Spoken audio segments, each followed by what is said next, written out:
ओम शांति। आज है 19 अगस्त 2021 की साकार मुरली। बाबा कहते, मीठे बच्चे, तुम सच्चे सच्चे राज ऋषि राजयोगी हो। तुम्हें राजाई के लिए पवित्र ज़रूर बनना है। प्रश्न, कौन सा अटेंशन राजाई के लायक बना देता है? उत्तर, बाबा कहते, बच्चे, अगर पढ़ाई पर पूरा अटेंशन है तो राजाई मिल जाती है। बाप जो सुनाते हैं उसे अच्छी रीति सुनकर धारण करो। बाप ने सुनाया और बच्चों ने सुना तो राजाई मिल जाएगी। अगर सुनते समय उबासी देते व जुटका खाते, बुद्धि भटकती तो राजाई गवा देंगे। इसलिए पढ़ाई पर पूरा अटेंशन दो। गीत, हमें उन राहों पर चलना है। ओम शांति। रूहानी बाप रूहानी बच्चों प्रति समझा रहे हैं। आज बच्चों को हठ योग और राजयोग पर समझाते हैं।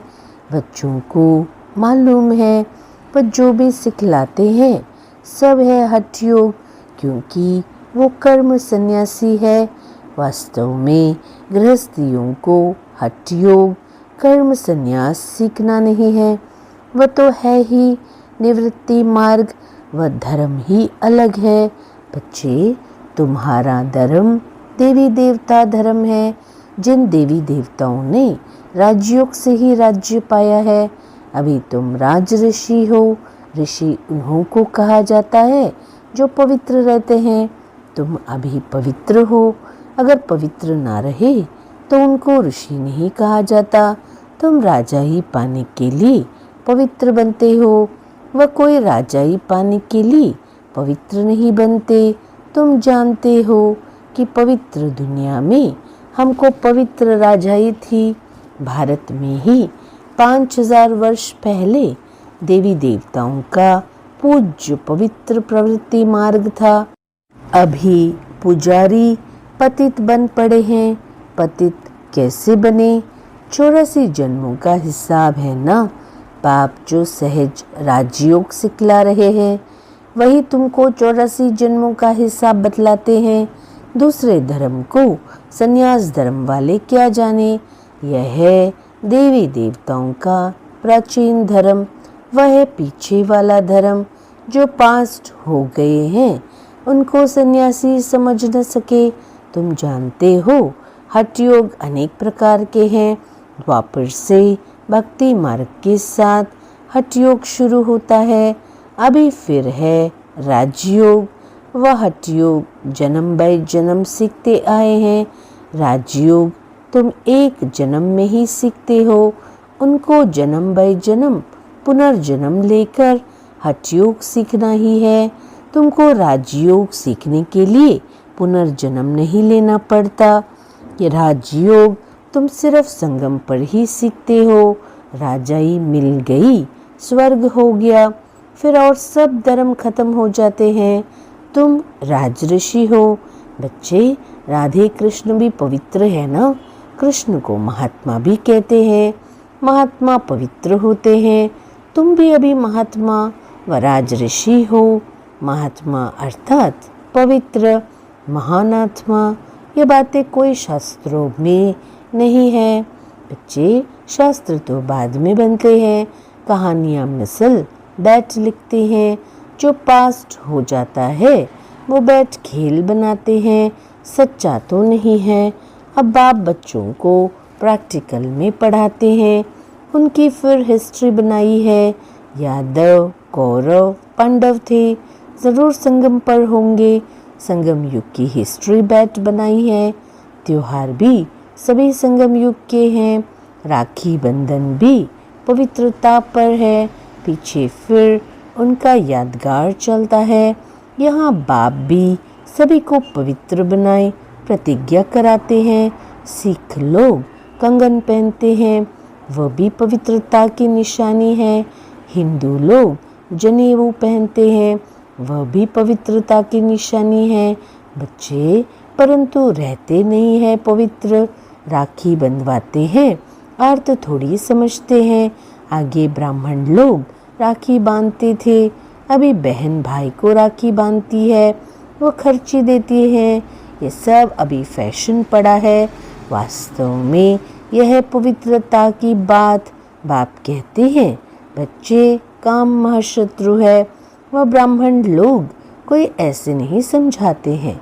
अभी बेहद का बाप कहते हैं बच्चे प्रतिज्ञा करो, हम पवित्र बनेंगे, कभी विकार में नहीं जाएंगे। बुलाते भी इसलिए हो कि आकर पतितों को पावन बनाओ। सत्युग त्रेता में कोई नहीं बुलाते, वह है ही राम राज्य, यह है रावण राज्य। बच्चे, राम राज्य में 5 विकार होते नहीं, यथा राजा रानी तथा प्रजा। अभी तुम बच्चे जानते हो हम बाबा से स्वर्ग की बादशाही ले रहे हैं। इस नरक से जाना जरूर है। बाबा आया है पावन बनाकर स्वर्ग में ले जाने। फिर तो हम क्यों नहीं पावन बने। उन्होंने हठ योग तो अनेक प्रकार के हैं। जयपुर के म्यूजियम में जाकर देखो, कितनी वैरायटी है हठ योगियों की। उनसे होता कुछ भी नहीं, सीढ़ी नीचे उतरते ही जाते हैं। बाप ने समझाया है भारत जब पतित बनता है, रावण का राज्य होता है, तो धरनी हिलने लगती है। सोने के महल आदि सब नीचे चले जाते हैं। महलों आदि का कोई लूटा थोड़ी ही है, वह तो सिर्फ मंदिरों को लूटा है। कुछ जेवर सोना आदि ले गए हैं। जेवरों का सबसे जास्ती शौक तुमको है। बच्चे, तुम स्वर्ग में आते ही जेवर पहनते हो, राज्य करते हो, और धर्म वाले आते ही राज्य नहीं करते हैं। तुम बेहद के बाप से स्वर्ग की बादशाही का वर्षा लेते हो। बच्चे, तो ये बाप बैठ समझाते हैं, गीता पढ़कर नहीं सुनाते हैं। गीता में जो कुछ लिखा है वो सब मैंने कहा नहीं है, वो तो मनुष्यों ने मेरे महावाक्यों का बाद में बैठ शास्त्र बनाया है।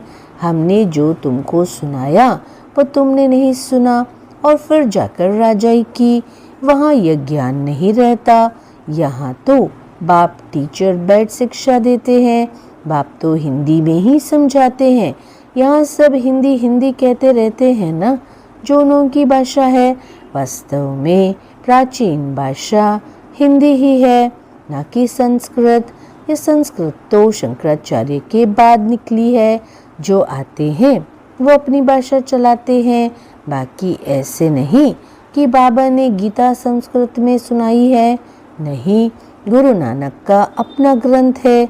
उसने सिख धर्म स्थापन किया। उनको भी अवतार मानते हैं।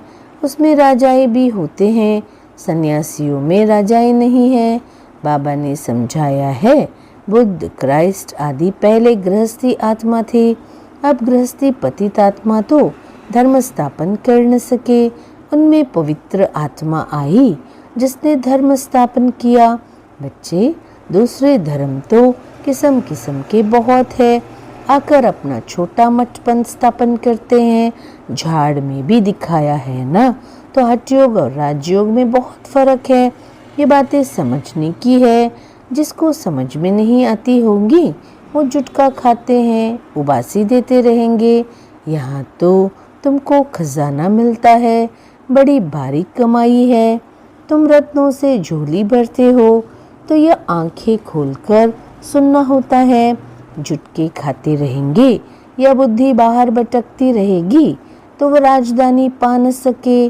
तुम हो राज ऋषि। बच्चे, राजाई प्राप्त करने वाले हो। बाप राजधानी स्थापन करते हैं, श्री कृष्ण नहीं करते।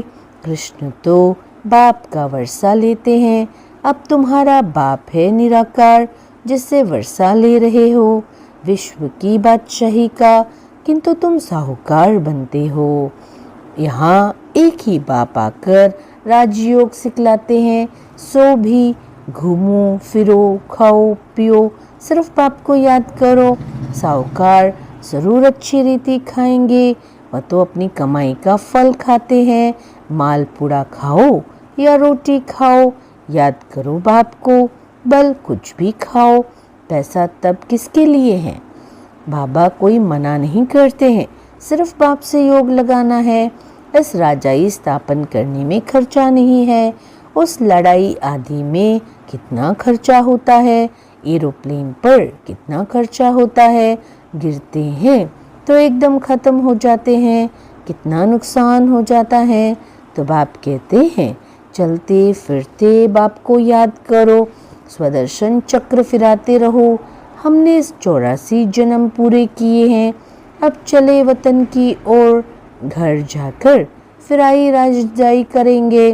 तुम एक्टर्स हो ना, वह बाइस्कोप तो 2-2.5 घंटा चलते हैं। यह बेहद का नाटक 5000 वर्ष चलता है। इनको मनुष्य ही जान सकते हैं। ये दुनिया है कांटों का जंगल, बड़े ते बड़ा कांटा है विकार का, जो आदि मध्य अंत दुख देते हैं। दूसरे नंबर का कांटा है क्रोध, उनकी निशानी है महाभारत लड़ाई देखो। कोई बात में गुस्सा आया तो जट भाम शुरू कर देंगे। अभी तो ऐसे ऐसे बॉम्ब्स बनाए हैं जो बात मत पूछो। सतयुग में कोई लड़ाई आदि होती नहीं, संगम पर ही यह महाभारत लड़ाई दिखाई है। दूसरे कोई शास्त्र में लड़ाई की बात ही नहीं। वहाँ तो सारे विश्व के तुम मालिक रहते हो, लड़ाई की बात हो न सके। शास्त्रों में असुरों और देवताओं की लड़ाई दिखाई है। फिर देवताएं अहिंसक है, तुम योग बल से विश्व के मालिक बनते हो। बच्चे, यह है साइलेंस बल, इसमें कुछ तुमको बोलना नहीं है। याद के बल से तुम बाबा से विश्व की बादशाही लेते हो। फर्क देखो कितना है। साइंस बल से विनाश होता है, उसी ही साइंस से फिर सतयुग में सुख देखेंगे। साइंस से इन्वेंशन करते हैं, वह तो सुख के लिए करते हैं। यह भी आकर कुछ ज्ञान लेंगे। प्रदर्शनी में तो सब आते हैं, आगे चल सब आएंगे। तुम्हारे इस साइलेंस बल का आवाज निकलेगा। तुम प्रश्न पूछते हो, गीता का भगवान कौन? ऐसे प्रश्न कोई पूछ न सके। जहाँ ये प्रश्न लिखते हैं तो उनके साथ चित्र भी दो। गीता का भगवान परम पिता परमात्मा या श्री कृष्ण, जो पूरे 84 जन्म लेते हैं। पतित से पावन बनाने वाला तो बाप ही है। कृष्ण की आत्मा तो 84 जन्म ले सांवरी बनी है। उनको बैठ समझाते हैं, तुमने 84 जन्म लिए हैं, तुम अपने जन्मों को नहीं जानते हो। एक्टर्स को पता तो होना चाहिए ना कि हम 84 जन्म कैसे लेते हैं। सन्यासियों का धर्म ही अलग है। भारतवासियों को अपने धर्म का पता न होने के कारण और धर्म में जाते रहते हैं। किसी गुरु की आशीर्वाद से किसको धन मिल गया तो उनके पीछे चटक पड़ेंगे। फिर दिवाला निकला तो कहेंगे खुदा की भावी। बच्चा मिला बहुत खुशी होगी। अच्छा 10-12 दिन के बाद बच्चा मर गया तो कहेंगे ईश्वर की भावी। इनको जिंदा करना हमारे हाथ में नहीं है। बाबा के बहुत ऐसे मिसाल देखे हुए हैं, ऐसे ऐसे बहुत होते हैं। यहाँ तो बाप बैठा है, बाप बच्चों को समझाते हैं, मीठे मीठे बच्चों पावन बनो। याद है जब महाभारत लड़ाई लगी थी तो द्रौपदी ने पुकारा था, बाबा हमको ये दुशासन नंगन करते हैं, हमको इनसे बचाओ।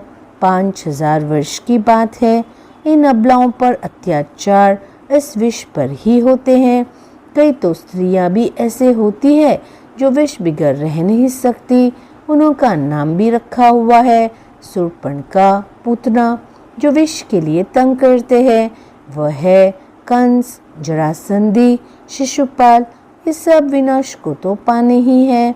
इस समय है आसुरी रावण राज्य, फिर होगा ईश्वरीय राज्य।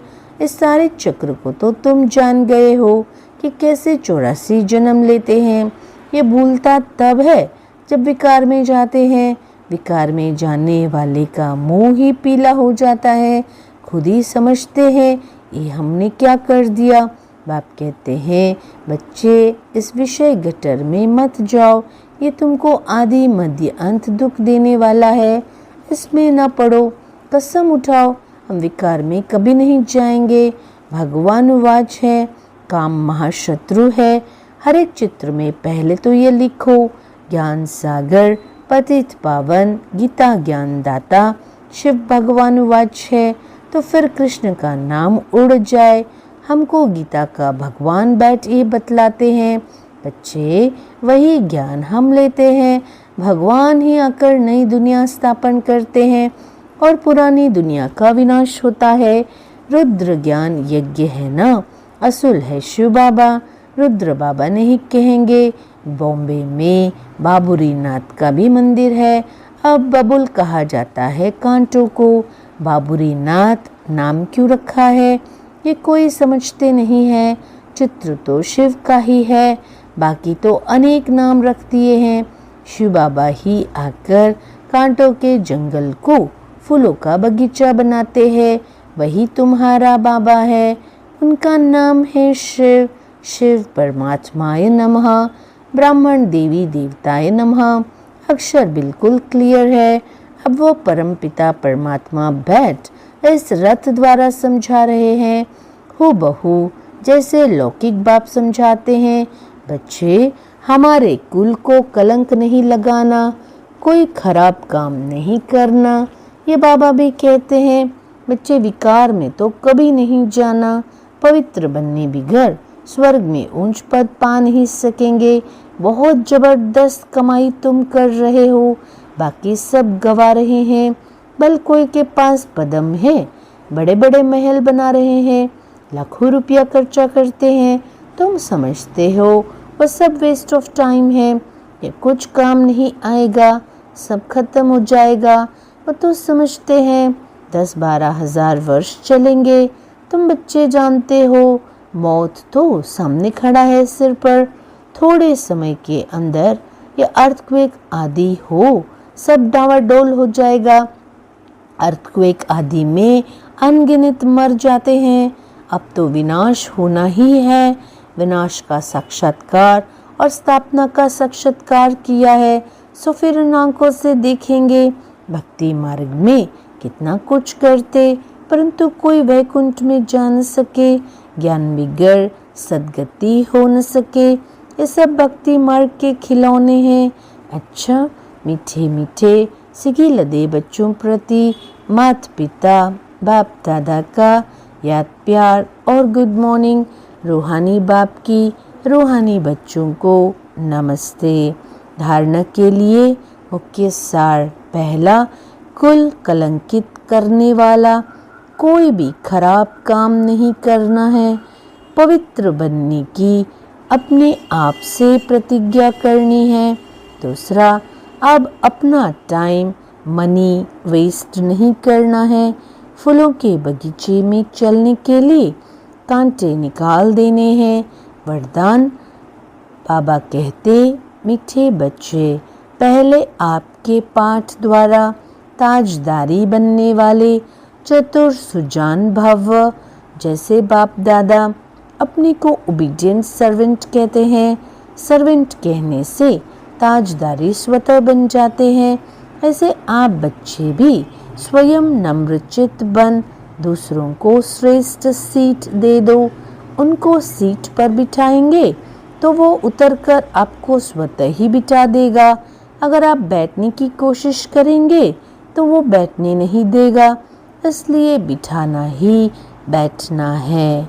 तो पहले आपका पाठ पक्का करो, फिर संस्कार भी सहज ही मिल जाएंगे, ताजदारी भी बन जाएंगे।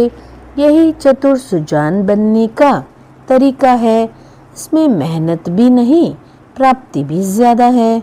स्लोगन, अंतर्मुखी एकांतवासी बनने वाली श्रेष्ठ आत्मा ही अव्यक्त स्थिति का अनुभव करती है। ओम शांति।